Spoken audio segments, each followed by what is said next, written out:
Si Jay, hintay mo ako. Wow, ang ganda na oh. Mati mo na. Okay.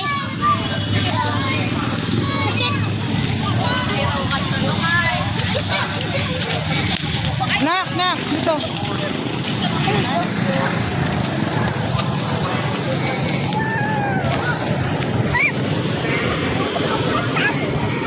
Si Jay may dadaan.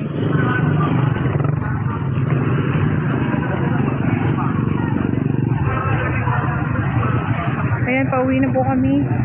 Nakabili na siya ng kanyang mga gusto. Ayan, yung kanyang pera na binigay ni Miss Ossie, ni Kumaring Ossie, binili na po niya ng laruan niya. At yun nga, malaki din yung laruan niya. $4.99, tapos nagbili din siya ng kanyang short. Oh, huwag ka magtalon-talon. Ano yun? Parang bakla. Parang bakla. Uwi na tayo.